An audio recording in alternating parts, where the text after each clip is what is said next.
اهلا بيكم في فيديو جديد من مطبخ ام حسناء. النهارده ان شاء الله هنعمل مع بعض البيتزا في البيت بحجم عائلي. مش هقول لكم بقى زي بتاعه المطاعم او زي المحلات، لا بجد هتعمليها احلى مليون مره من المطاعم.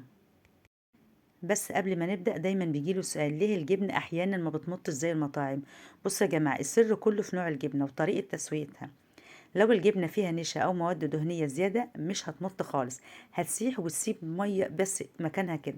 لكن عشان الجبنة تمط معاكي وتشد كده زي الخيوط، استخدمي جبنة موتزاريلا أصلية أو مخلوطة بنوع بيمط كويس. عايزة أقولك وانتي بتسوي البيتزا في الفرن ما تحمرهاش زيادة في الفرن، لأن الجبنة بتتحمر قوي وبتفقد المرونة بتاعتها. يا دوبك بس بنسيب الجبنه كده تسيح ونطلعها على طول. تمام، هتلاقي بتعمل خيوط كده، وساعتها بقى بنشوف المنظر اللي كلنا بنحبه. يلا بينا بقى نعمل البيتزا ونعرف سر العجينه المظبوطه خطوه بخطوه. هنسمي الله ونصلي على الرسول، ونجيب البوله وننزل بكوبايه من اللبن الحليب. ممكن تعجنيها بالميه، ولكن الحليب حلو جدا وبيخلي معاكي العجينه هشه كده وفيها مرونه وبتبقى طريه. هنبدأ ننزل بمعلقة من السكر، معلقة من الخميرة، معلقة من الزعتر، ونقلب الكلام ده كله مع بعض. طبعا أنا هعجن نص كيلو دي، هعملها في صينية واحدة على طول. حابة تعمليها على صينيتين على 3 يكون وسط كده، براحتك. هنبدأ ننزل بنص كيلو من الدقيق وعليه رشة من الملح. تمام، وهنحط في ريح هنا نص كوبايه من الميه. حابه تعمليه ميه بس، حابه تعمليها باللبن كلها، تمام. ولكن هنا انا هخلط بين الميه وبين اللبن. حطيت كوبايه من اللبن، وهنحط في ريح هنا نص كوبايه من الميه، وانزل بقى بالتدريج معلقه معلقه كده، والم العجينه واعجنها كويس قوي لحد ما تديكي عجينه ناعمه وطريه ومش بتلزق في الايد.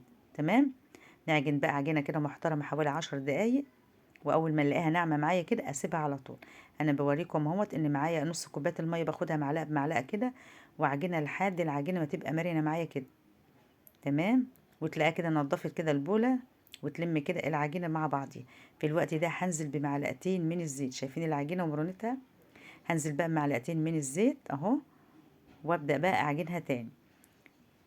المعلقتين من انا بوريكي اهوت اللي ما خدتش نص كوبايه كلها، يا دوبك نص كوبايه وفيها حوالي معلقه من الميه كده. يبقى العجينه نص كيلو من الدقيق اخدت معايا كوبايه ونص من الميه على اللبن. حطيت كوبايه لبن وبعدين حطيت نص كوبايه من الميه. لو حابه تعجنيها بميه تمام، ولكن في الوقت ده هتحطي معلقتين من اللبن البودر في قلب الخليط. نعجنها كده ونسيبها حوالي بالظبط ربع ساعه ترفع. في الوقت ده بقى هنجهز الصوص بتاع البيتزا. صوص جميل جدا، لها طعم زي طعم المطاعم بالظبط. حوالي 3 طماطمات كده وعليها بصلايه، والتوابل بتاعتها معلقه بقى فيها حوالي معلقه من كل حاجه: بابريكا وزعتر وملح وفلفل وفصين من الثوم. تمام، وطبعا حطيت حوالي ربع كوبايه من الميه عشان الصوص يستوي. شايفين القشره كده اول ما بتطلع؟ تمام. تعالي بقى نعمل الحشوه. انا طبعا هنحشيها الصدوق. عملت بصلايه كده وعليها ملح وفلفل والصدوق بتاعنا، ونبدأ بقى نسويه. حابة بصي الحشوة ده براحتك، عايزة تعمليها تونة مع شرايح بصل، فراخ، جبن بس، لحمة مفرومة، الحشوة دي بترجعلك. ومعايا بقية الحشوة، معايا فلفل ألوان، جبنة شيدر، جبنة موتزاريلا. ونسيت أقول لكم أنا حاطة على الصلصة، حاطة بابريكا وزعتر ورشة من السكر ورشة من الملح ورشة من الفلفل. تمام، عشان البابريكا بتديها لون حلو جدا. تمام، احنا خلصنا اهوت الحشوات بتاعتنا، وعملت كمان الصدوق. العجينة معايا رفعت وخمرت اهي. رشيت رشة بسيطة من في الصينية من الزيت، ممكن تفرديها على الرخامة مع رشة من الدقيق، ولكن الزيت هيخلي الأرضية بتاعتها حمرا وجميلة. تمام، هنبدأ بقى نفردها زي على خمرها زي ما هي كده في قلب الصينية، ونبدأ بقى نفردها كلها من جوه على بره كده. شايفين العجينة عشان ارتاحت وعجنتها مدة ما تقلش عن حوالي 5 أو 10 دقايق؟ العجينة جميلة ازاي. فردتها في الصينية ونعمل لها حرف بالشكل ده كده. تمام، انا عملتها في الصينيه الكبيره دي. الصينيه دي حوالي يا بنات حوالي 40. تمام، فردتها كده في صينيه عائليه اهي عشان تكفي الكل ومفيش حد يزعل.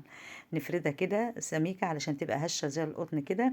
وطبعا دهنا الصينيه بدهنه خفيفه من الزيت، وحطينا بقى العجينه اهوت، وبالشوكه بقى نعملها خرامه صغيره كده علشان اما نيجي تخش الفرن الصوص كده يشرب منها، وتكون إيه تشرب من كل الصوص اللي بحطها.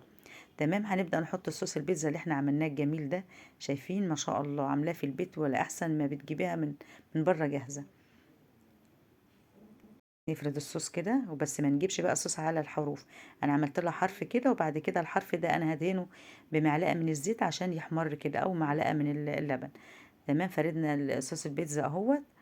تعالي بقى معلقة من الزيت كده ونفرد الحروف، ندهن الحروف بتاعة البيتزا عشان تحمر معانا وتدي شكل حلو جدا. وبعد ما دهنا كده الحروف بالشكل ده نبدأ نحط الحشوة بتاعتنا بقى. طبعا انا عاملاها النهارده بطريقة بسيطة جدا بس طعمها تحفة، وكل واحد يحط الحشوة اللي بتحب. هنحط الاول رشة بسيطة من الموتزاريلا، وبعدين الشيدر، وبعد كده نحط بقى الحشوة اللي انت عايزاه. وزي ما قلت لكم الحشوة اللي انت عايزاها حطيها. حطينا الاول دي، لا حطينا دي موتزاريلا، وبعدين طبقه كمان رشه بسيطه كده من الشيدر اهو. وبنحط بقى الفلفل. انا الفلفل يا بنات انا عاملاه شرايح صغيره، لان طبعا البيتزا ما بتاخدش سوا كتير، والفلفل ما يعضش كده تحت في بقنا كده، يعني يكون هوين شويه. عايزه تعمليه قطع صغننه تمام، ولكن انا عملتها شرايح كده رفيعه، لان احنا بنلاقي العجينه ما بتاخدش، يا دوبك البيتزا بتخش الفرن 10 دقايق وتستوي ونطلعها على طول. تمام. وطبعا انا حطيت زعتر في العجينه، وحطيت زعتر كمان في الصوص البيتزا، طعمها بيخليها في حته تانية. حطينا الحشوه بتاعتنا اهي، وزي ما قلت لكم الحشوه دي ترجع لك. حابه تعمليها بتونه، تعملي شرايح فريحه، شرايح بصل، تحطي شرايح طماطم، فراخ، لحمه مفرومه، تعمليها جبن بس. وطبعا انا بضغط ضغطه بسيطه كده علشان الحشوات كلها كده تثبت على البيتزا، او على العجينه بمعنى اصح. بعد ما حطيت الصدوق كده هنبدأ نحط رشة حلوة كده من الموتزاريلا اهي. نوع الموتزاريلا يا جماعة لو انت جايباه نوع حتى كويس وحطيتيه في التلاجة وحطاه على البيتزا ساقعة، مش هتمط معاك. وزي ما قلت لك في البداية هاتي نوع بيتزا كويس واخلطيه لو انت البيتزا اللي عندك ما بتمطش. ولكن نوع البيتزا لو انت حتى جايباه كويس وطلعاه من التلاجة لازم يفك تماما، ما يكونش حتى ساقع. تمام. حطينا البيتزا الموتزاريلا، وحطينا بقى الزيتون. نبدأ بقى ندخلها الفرن على درجة حرارة 200. تمام. لو انت هتعملي بالدرجات، انا عامله فرن الغاز اهو. وبعد مرور 10 دقايق هتلاقيها بقى العجينه استوت والجبنه كده بتسيح. ويا سلام لو في رشه بقى الزعتر فوق الوش. طلعها بعد مرور 10 دقايق من الفرن، شوفي شكلها ما شاء الله، ريحتها خرافه والمنظر يفتح النفس. تقطعيها بقى مثلثات. طبعا بقطعها مثلثات كبيره، بما انها بقى بيتزا حجم عائلي المثلثات بتاعتها هتلاقيها كبيره شويه. بس البيتزا طالعه ريحتها وطعمها يجنن، والعجينه ما شاء الله طالعه هشه وقطنيه وخفيفه، والسوا بتاعها مظبوط. شايفين يا بنات السوا جميل جدا من تحت ومن فوق ازاي. ولكن انا بشدها كده الجبنه طبعا مش بتمط. بس خليني اقول لكم حاجه، السر الحقيقي مش في الجبنه، السر بقى في العجينه والصوص. لو عملتوها بنفس الطريقه دي والله هتاكلوا البيتزا احلى من اي مطعم، وبتجيبيه من بره وتكلفتها بسيطه جدا. شايفين الجمال ما شاء الله، اللهم بارك. اعملوها بالطريقه دي وانا واثقه انها تعجبكم. العجينه ما تغيريش، العجينه دي حلوه جدا، طريقتها حلوه ومقاديرها بسيطه. واعمليها لاولادك انضف واحسن من تجيبها من بره. جربوها بنفس المقادير وارجعوا قولوا لي رأيكم في الكومنتات. ومستنية اشوف تطبيقاتكم الحلوة الجميلة اللي دايما بتفرح. لو اول مرة بتشوفوني ما تنسوش تعملوا لايك وتشتركوا في القناة وتفعلوا الجرس عشان يوصلكم كل جديد من مطبخ ام حسناء.